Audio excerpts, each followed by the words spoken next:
All right, get ready, everybody, because President Obama is about to defend his approach to the terror threat that faces America once again today. It's going to happen about 30 minutes from now. We are awaiting the closing remarks for the three-day White House summit that has convened with 60 leaders and thought people from around the world to come up with some way to battle ISIS. The president stands by his claims that groups like the Islamic State do not represent Islam, while focusing on the political and economic complaints of the communities where terrorism is bred. We heard Waleed Faris moments ago with some very eloquent thoughts on that. Welcome, everybody. We start hour 2 now in America's Newsroom. We're glad you're with us. I'm Martha McCallum. And I'm Bill Hemmer. Good morning. Digging in his heels, refusing to call ISIS terrorists Islamic extremists. They no more represent Islam than any madman who kills innocents in the name of God represents Christianity or Judaism or Buddhism or Hinduism.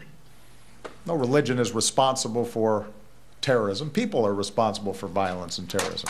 So the New York Post summing it up this way, calling the president blind to Islamic extremism while ISIS slaughters Christians and paints a bullseye on Rome. Kevin Cork live at the White House now. And Kevin, John Kerry said today, quote, "You cannot defeat what you don't understand." Is that what we expect to hear today?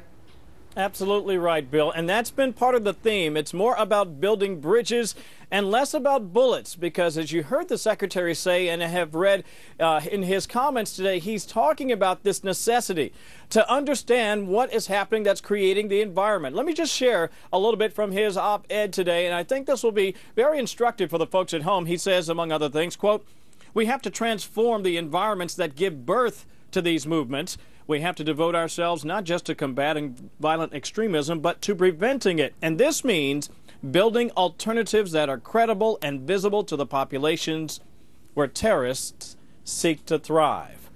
The long and short of it is here, Bill, listen, this whole summit is about understanding why they are there and what can be done to sort of mitigate the environment, if you will, before they become terrorists. Unfortunately for a lot of people, especially as we've seen on TV, that doesn't help them when they're being beheaded by killers all over the world. You know, some are suggesting the White House is doubling down on the language and the position. Why is that, if true? Yeah, you're right about that as well. And let me just sort of unpack it very briefly. From their perspective, it's about making sure that the Islamic world more broadly, and the Muslim community in particular here in America and in the West, understands it's not about the U.S. against Islam. But the problem is, it again underscores this disconnect. It's not about jobs. Listen to Donald Rumsfeld on that topic.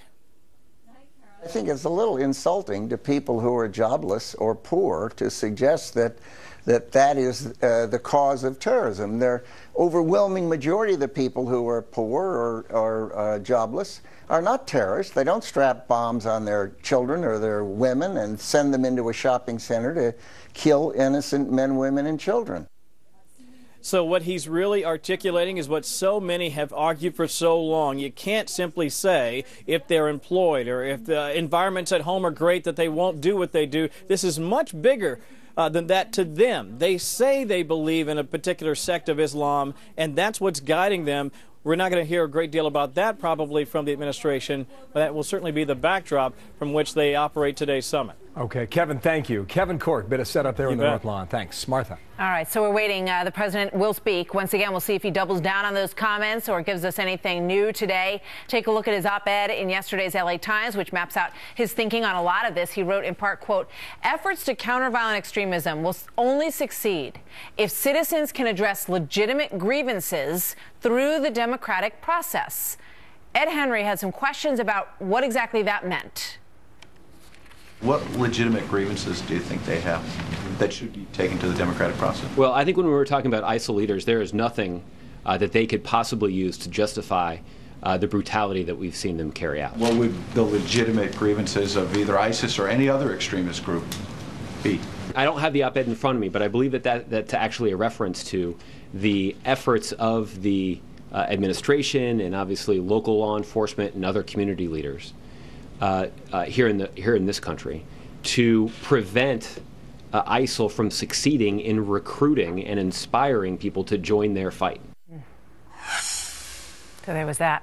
Brett Baer joins us now, the anchor of Special Report. Once again, Josh Earnest having a very hard time articulating where the White House stands on this and why there would be legitimate grievances that could possibly lead to this kind of behavior, even if it is simmering in this country, Brett. Hey, Martha, good morning. Good morning. I tell you, the rhetorical gymnastics coming out of the White House on this, on a number of different ways that they're defending the use of violent extremism and not radical Islam, has been interesting to watch. Critics obviously have jumped on it. There you saw Josh Earnest trying to say, in an op-ed that under the president's name, that he was referring to problems that people would have in communities here in the U.S., that they would have grievances and thereby solve those before they become terrorists. Yeah. I mean, it is very kind of nuanced, word salad, some have called it, and it's interesting to watch them try to get to this point. The other point I'd make is that it's not just the semantics; it's also the tone and tenor in which the president is talking about this. It's very, very scholarly, very professorial.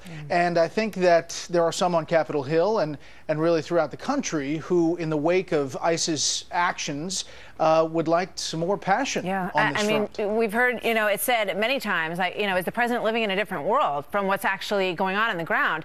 And you have to wonder, Brett, and you raised this last night as well, if you're, the leader of the Kurds, or you are Prince Abdullah, or you are General Sisi, all of whom are seen in regular time as allies of this country, you got to be scratching your head saying, we need bullets, we need ammunition, we need military help on the ground here. We've been begging the United States of America, in Abdullah's case, basically, to send us more, to fend these guys off. So if you really want to support Islam in the world, wouldn't you be standing shoulder to shoulder with these three entities?